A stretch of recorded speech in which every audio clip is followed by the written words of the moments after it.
Assalamualaikum warahmatullahi wabarakatuh. Perkenalkan, nama saya Ayah Nurdin. Saya salah satu mahasiswa di Universitas Pancasakti Bekasi. NIM saya 289225016. Program Studi Manajemen Fakultas Ekonomi dan Bisnis. Kali ini saya akan membahas tentang materi yang ada di pengantar ekonomi mikro. Apa itu? Mari kita simak.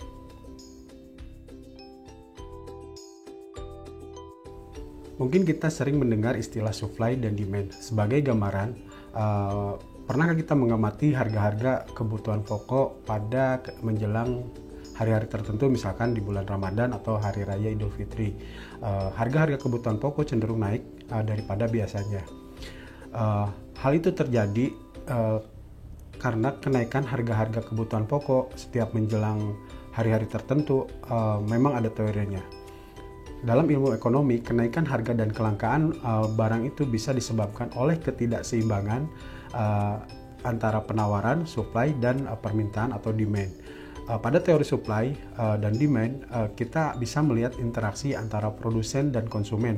Apabila jumlah barang yang ditawarkan oleh produsen lebih sedikit dibandingkan jumlah barang yang diminta oleh konsumen, maka akan terjadi kelangkaan barang. Berikut adalah pengertian dasar tentang supply atau penawaran. Supply merupakan jumlah barang dan jasa yang tersedia di pasar pada berbagai tingkat harga. Pada suatu waktu tertentu, penawaran dipengaruhi oleh berbagai faktor seperti harga, biaya produksi, teknologi, dan kondisi ekonomi. Demand atau permintaan merupakan jumlah barang dan jasa yang ingin dibeli oleh konsumen pada berbagai tingkat harga pada suatu waktu tertentu. Permintaan dipengaruhi oleh faktor-faktor seperti harga barang, pendapatan konsumen, preferensi, dan tren pasar. Selanjutnya adalah tentang elastisitas. Elastisitas mengukur sejauh mana permintaan atau penawaran akan berubah sebagai respon terhadap perubahan dalam harga, pendapatan, atau faktor-faktor lain. Elastisitas dibagi menjadi beberapa jenis. Yang pertama adalah elastisitas harga permintaan. Mengukur beberapa besar persentase perubahan dalam jumlah permintaan terjadi sebagai respon terhadap perubahan harga barang atau jasa. Jika persentase perubahan jumlah permintaan lebih besar daripada persentase perubahan harga, permintaan disebut elastis lebih dari 1. Sedangkan jika persentase perubahan jumlah permintaan lebih kecil daripada persentase perubahan harga, permintaan disebut tidak elastis atau elastis kurang dari 1. Selanjutnya adalah tentang keseimbangan. Keseimbangan merupakan kondisi pasar di mana jumlah penawaran yang sama dengan jumlah permintaan pada suatu tingkat harga tertentu. Pada titik keseimbangan tidak ada dorongan untuk perubahan karena jumlah yang diminta dan ditawarkan sudah cocok. Hubungan antara supply, demand, elastisitas, dan keseimbangan itu adalah ketika harga suatu barang naik, ceteris paribus atau faktor lain tetap konstan, jumlah permintaan cenderung turun karena konsumen lebih berhati-hati dalam membeli. Dan sebaliknya, ketika harga turun, jumlah permintaan cenderung meningkat.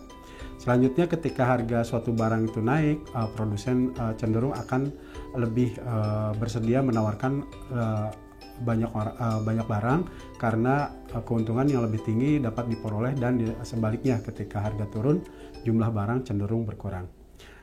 Dan pada tingkat elastisitas, harga permintaan dan penawaran mempengaruhi seberapa besar perubahan jumlah permintaan atau penawaran yang terjadi sebagai respon terhadap perubahan harga. Elastisitas yang lebih tinggi berarti perubahan persentase dalam jumlah permintaan atau penawaran lebih besar dibanding dengan perubahan persentase harga. Pada titik keseimbangan, harga dan jumlah transaksi mencapai keselarasan antara jumlah yang diminta oleh konsumen dan jumlah yang ditawarkan oleh produsen.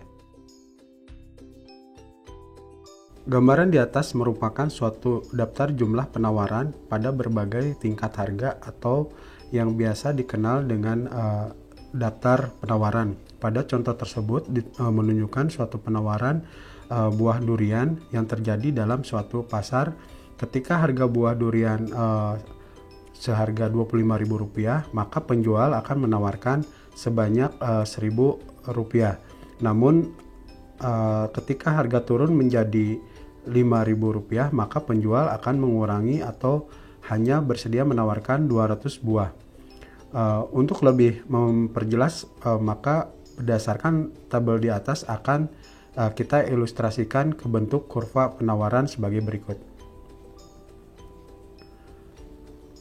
Kurva penawaran merupakan suatu kurva yang menunjukkan hubungan antara harga atau barang dengan jumlah barang yang ditawarkan. Hubungan antara harga dengan jumlah barang yang diminta ditunjukkan oleh titik A, B, C, D, dan E.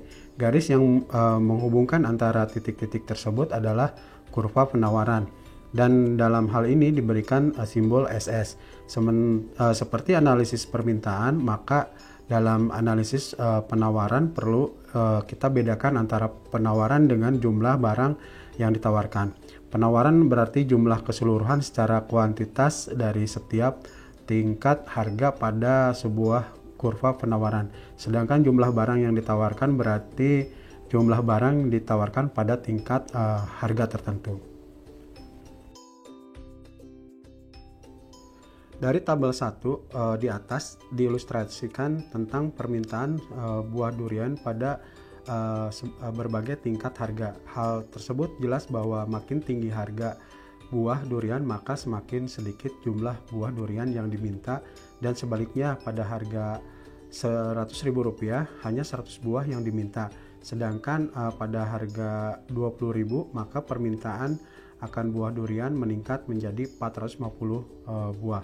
Perlu kita ketahui bahwa di dalam contoh ini faktor-faktor yang berpengaruh lainnya dianggap tetap atau ceteris paribus.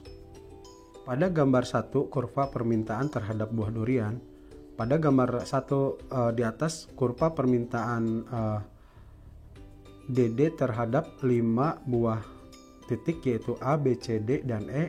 Masing-masing titik tersebut menggambarkan keadaan yang berbeda-beda. Pada titik A menggambarkan jumlah buah durian yang diminta adalah 100 buah dengan masing-masing buah durian seharga Rp100.000. Pada titik E menggambarkan jumlah durian yang diminta adalah 450 buah, sedangkan masing-masing buah durian seharga Rp20.000. Dalam ilmu ekonomi, utamanya dalam hal analis permintaan, perlu dipahami perbedaan antara permintaan dengan jumlah barang yang diminta. Yang dimaksud dengan permintaan adalah gambaran mengenai keseluruhan dari hubungan antara harga dan jumlah permintaan, sedangkan jumlah barang yang diminta diartikan sebagai banyaknya permintaan atas suatu barang pada tingkat tertentu. Misal titik E menggambarkan bahwa pada harga Rp20.000 jumlah buah durian yang diminta sejumlah 450 buah. Kurva permintaan pada umumnya mempunyai sifat menurun dari kiri atas menuju kanan bawah, karena sifat hubungan antara harga dan jumlah barang yang diminta mempunyai sifat hubungan terbalik sesuai dengan hukum permintaan.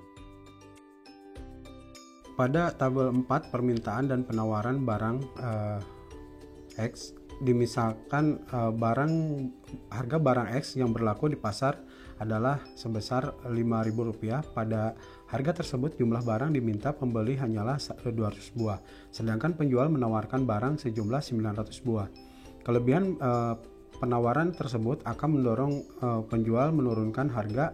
Hal ini juga terjadi apabila harga barang X yang berlaku di pasar adalah Rp4.000. Coba kita perhatikan apabila harga sangat rendah, misalnya harga barang X adalah Rp1.000, pada harga ini jumlah permintaan akan barang X akan naik menjadi Rp1.300. Sedangkan penjual hanya bersedia menjual atau menawarkan barang X sejumlah 100. Permintaan para pembeli tersebut merupakan kondisi di mana terjadi kelebihan permintaan. Akibatnya penjual atau penawaran akan meningkat atau menaikkan harga barang X tersebut. Kondisi ini akan sama ketika barang X adalah sebesar Rp2.000. Sekarang kita cermati kondisi ketika harga X adalah Rp3.000. Ternyata berdasarkan pada tabel 4 tadi interaksi yang terjadi antara permintaan dan penawaran adalah sama atau seimbang. Artinya ketika harga barang X adalah Rp3.000, maka jumlah barang yang diminta oleh pembeli adalah sama dengan jumlah barang yang ditawarkan oleh penjual, yaitu sebanyak 600. Inilah keseimbangan pasar yang terjadi atau sering pula disebut dengan harga pasar. Pada gambar 7 ini kurva keseimbangan permintaan dan penawaran. Kurva D menggambarkan permintaan barang X dan kurva S menggambarkan penawaran barang X. Kedua kurva tersebut digambarkan berdasarkan data tabel 4 pada harga Rp5.000. Penawaran berada di sebelah kanan kurva permintaan, artinya penawaran melebihi permintaan. Keadaan ini cenderung tidak stabil dan harga akan mengalami penurunan. Hal sebaliknya ketika harga sebesar Rp1.000, keadaan yang terjadi pun akan sebaliknya. Kurva permintaan berada di sebelah kanan, kurva penawaran yang artinya permintaan melebihi penawaran. Keadaan ini pun cenderung tidak stabil dan harga akan mengalami kenaikan. Namun ketika harga barang X adalah Rp3.000, kurva permintaan dan penawaran saling berpotongan, yaitu pada titik E. Perpotongan antara permintaan dan penawaran ini berarti permintaan sama dengan penawaran, sehingga keadaan keseimbangan atau equilibrium tercapai pada harga tersebut. Pada gambar 13, kurva permintaan tidak elastis sempurna. Kebalikan dari koefisien elastisitas adalah apabila koefisien elastisitas permintaan mempunyai nilai tak terhingga, yaitu apabila suatu harga tertentu, barang yang ada di pasar semua dapat dibeli atau sama saja. Artinya dengan berapapun banyaknya barang yang ditawarkan, semua akan dapat terjual. Sifat permintaan ini sering disebut dengan elastis sempurna. Bentuk kurvanya adalah sejajar dengan sumbu datar. Untuk jelasnya kita lihat gambar 14. Gambar 14 adalah kurva permintaan elastis sempurna. Sifat elastis permintaan yang lain adalah elastis uniter. Ciri dari kurva permintaan yang elastisitasnya uniter adalah apabila mempunyai nilai koefisien sebesar 1. Untuk lebih jelasnya dapat kita lihat bentuk kurva permintaan dengan sifat elastisitas uniter pada gambar 15 di bawah ini. Gambar 15 adalah kurva permintaan uniter. Ketiga contoh tadi adalah beberapa jenis elastisitas yang mempunyai sifat istimewa, karena pada umumnya sifat elastisitas yang paling sering dijumpai adalah permintaan yang bersifat elastis dan tidak elastis. Permintaan yang bersifat elastis terjadi yaitu apabila harga berubah, maka permintaan akan mengalami perubahan dengan persentase yang melebihi persentase perubahan harga. Nilai koefisien elastisitas dari permintaan yang bersifat elastis adalah lebih besar dari 1. Bentuk kurva ini adalah cenderung atau relatif mendatar, namun tidak sejajar dengan sumbu datar. Untuk jelasnya dapat dilihat pada gambar 16 berikut ini. Gambar 16 adalah kurva permintaan elastis.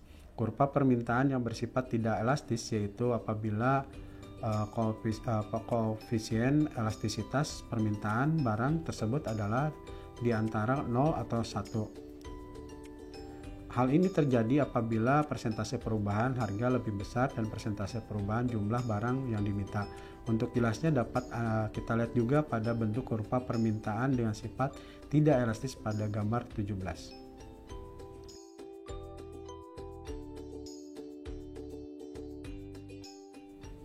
Kurva penawaran tidak elastis sempurna. Pada gambar 18, elastisitas penawaran yang lain adalah elastis sempurna. Bentuk kurva ini adalah sejajar dengan sumbu horizontal. Untuk jelasnya kurva ini dapat lihat pada gambar 19. Gambar 19 adalah kurva penawaran elastis sempurna. Elastisitas penawaran yang lain adalah elastisitas penawaran yang bersifat uniter.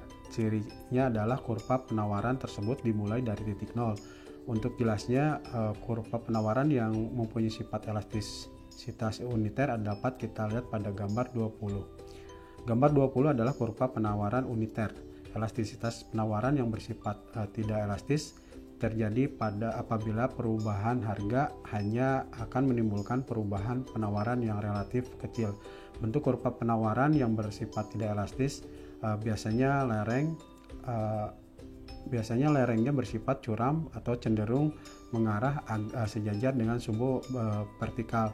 Untuk jelasnya, kurva penawaran yang mempunyai sifat tidak elastis dapat kita lihat pada gambar 21. Gambar 21 adalah kurva penawaran tidak elastis. Sifat elastis penawaran yang lain adalah penawaran elastis. Penawaran elastis ini terjadi apabila perubahan harga mengakibatkan terjadinya perubahan penawaran yang relatif besar. Bentuk kurva ini biasanya relatif datar atau cenderung sejajar dengan sumbu horizontal. Untuk jelasnya, kurva penawaran yang mempunyai sifat elastis dapat kita lihat pada gambar 22. Gambar 22 ini adalah kurva penawaran elastis. Pasar monopoli dan pasar persaingan sempurna. Struktur pasar pada dasarnya mengacu pada sifat dan tingkat persaingan di pasar. Untuk barang dan jasa ada sejumlah faktor penentu struktur pasar.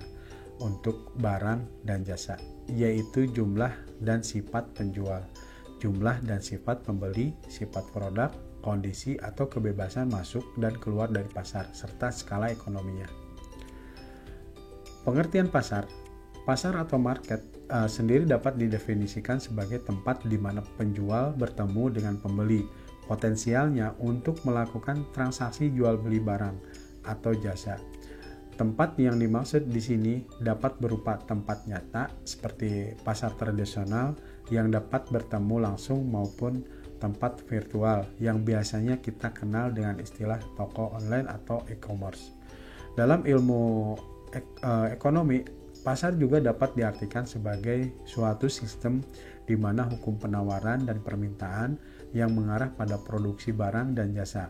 Penawaran ini dapat meliputi sumber daya alam, modal, tenaga kerja, barang, dan jasa.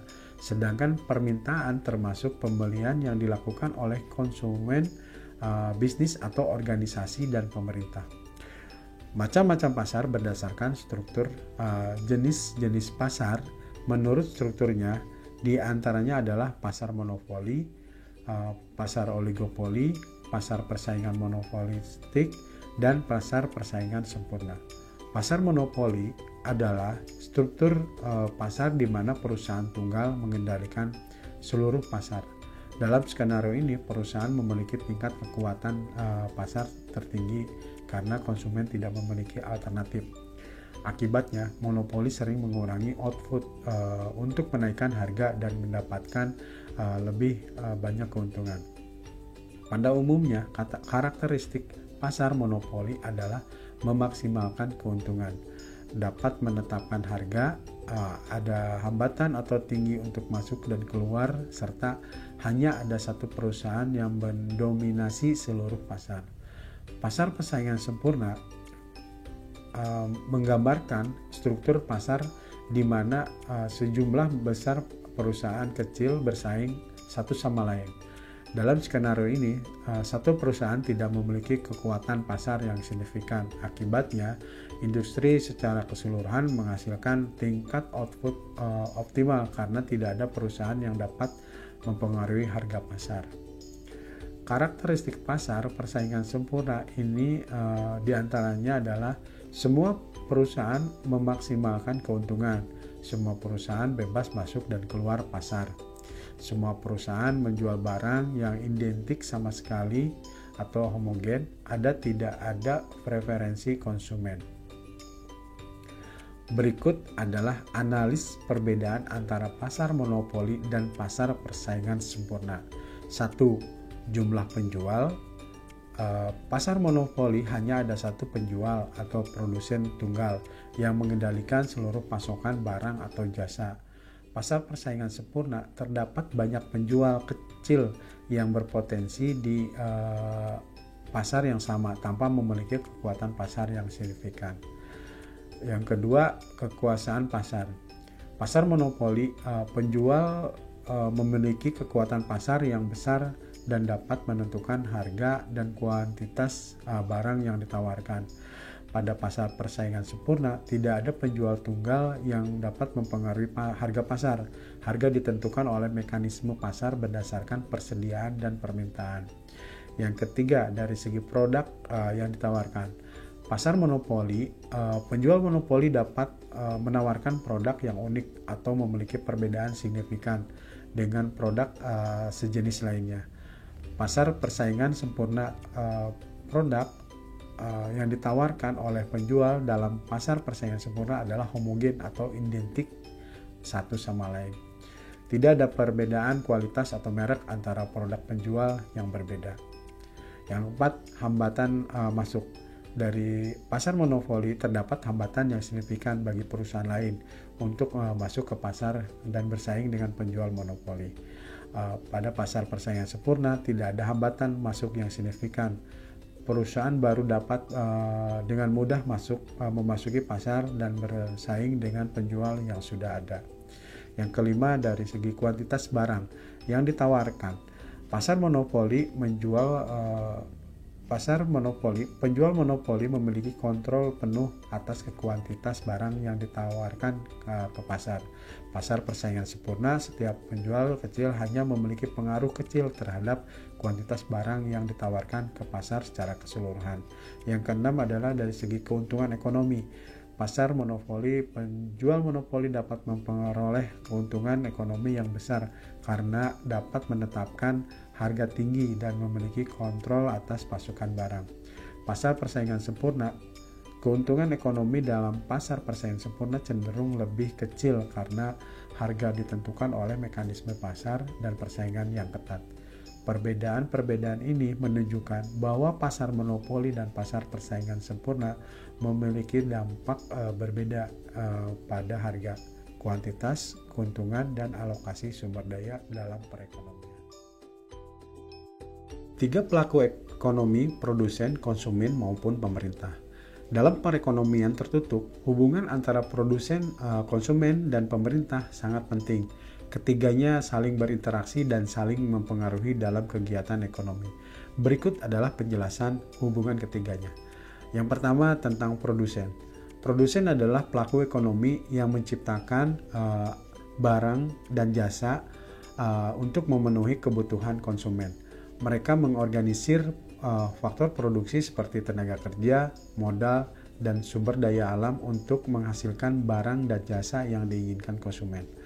Produsen bertujuan untuk mengoptimalkan produksi dan memperoleh keuntungan. Hubungan dengan konsumen, produsen bertujuan untuk memenuhi kebutuhan dan keinginan konsumen dengan menyediakan barang dan jasa. Mereka melakukan riset pasar untuk memahami preferensi dan permintaan konsumen dan berusaha memproduksi barang yang sesuai dengan kebutuhan mereka. Produsen juga berupaya meningkatkan kualitas, inovasi, dan efisiensi produksi untuk memberikan nilai tambah kepada konsumen. Hubungan dengan pemerintah, produsen beroperasi dalam kerangka kebijakan ekonomi yang ditetapkan oleh pemerintah. Pemerintah memiliki peran dalam mengatur regulasi, kebijakan fiskal, dan kebijakan moneter yang dapat mempengaruhi aktivitas produsen. Pemerintah juga memberikan insentif seperti pembebasan pajak, subsidi, atau bantuan lain untuk mendorong produksi dan investasi. Sebaliknya, pemerintah juga dapat memberlakukan regulasi atau pajak yang bertujuan untuk melindungi konsumen atau mengendalikan perilaku produsen. Yang kedua, dari sisi konsumen adalah pelaku ekonomi yang membeli dan menggunakan barang dan jasa yang diproduksi oleh produsen. Mereka memiliki kebutuhan dan keinginan yang harus dipenuhi melalui konsumsi. Konsumen memiliki kekuatan dalam menentukan permintaan pasar dan mengatur arah produksi ekonomi. Hubungan dengan produsen, konsumen mempengaruhi kegiatan produsen melalui permintaan mereka. Jika konsumen memiliki permintaan yang tertinggi terhadap suatu barang atau jasa, produsen akan merespon dengan meningkatkan produksi untuk memenuhi permintaan tersebut. Konsumen juga memberikan umpan balik melalui preferensi, kepuasan, dan evaluasi produk. yang dapat mempengaruhi perbaikan produk dan strategi pemasaran produsen. Hubungan dengan pemerintah, konsumen juga mempengaruhi kebijakan pemerintah dalam hal perlindungan konsumen. Pemerintah bertanggung jawab untuk memastikan keamanan, kualitas, dan harga wajar bagi konsumen. Mereka dapat mengadopsi undang-undang dan regulasi yang melindungi konsumen dari praktik bisnis yang merugikan. Konsumen juga dapat memberikan umpan balik kepada pemerintah mengenai kebutuhan dan aspirasi mereka yang dapat mempengaruhi kebijakan ekonomi yang diambil oleh pemerintah. Yang ketiga dari sisi pemerintah. Pemerintah adalah entitas yang memiliki peran dalam mengatur dan mengendalikan aktivitas ekonomi dalam perekonomian tertutup. Mereka bertanggung jawab untuk menciptakan lingkungan yang kondusif bagi pertumbuhan ekonomi, stabilitas, dan kesejahteraan masyarakat. Hubungan dengan produsen, pemerintah memiliki peran dan mengatur dan mengendalikan aktivitas produsen melalui kebijakan dan regulasi. Mereka dapat memberikan insentif atau stimulus fiskal untuk mendorong produksi, investasi, dan inovasi. Pemerintah juga dapat memberlakukan aturan yang mengatur aspek produksi seperti perlindungan lingkungan, standar kualitas, dan keselamatan kerja. Hubungan dan konsumen, pemerintah melindungi kepentingan konsumen melalui regulasi dan kebijakan perlindungan konsumen. Mereka bertanggung jawab untuk memastikan produksi yang aman, memperkenalkan undang-undang anti monopoli, dan mencegah praktik bisnis yang merugikan konsumen. Pemerintah juga mempengaruhi daya beli konsumen melalui kebijakan fiskal dan moneter seperti pengaturan pajak, subsidi, atau kebijakan stimulus ekonomi. Dalam perekonomian tertutup, ketiga pelaku ekonomi tersebut saling terkait dan saling mempengaruhi. Produsen memproduksi barang dan jasa untuk memenuhi kebutuhan konsumen, sementara konsumen menentukan permintaan pasar yang mempengaruhi produksi dan kegiatan produsen. Pemerintah memiliki peran dalam mengatur dan mengendalikan aktivitas ekonomi, melindungi konsumen, serta memberikan insentif untuk mendorong produksi dan pertumbuhan ekonomi.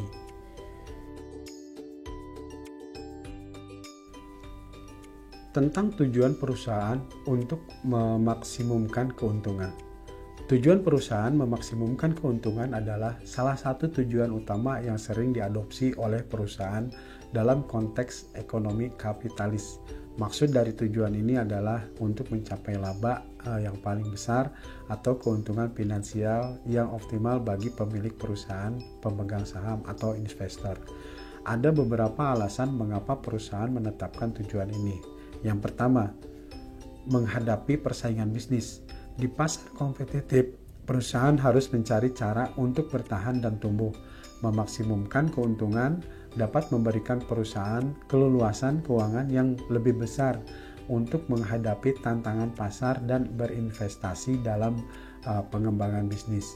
Kedua, menarik investasi. Para investor dan pemegang saham biasanya tertarik pada perusahaan yang menghasilkan keuntungan yang stabil dan menarik.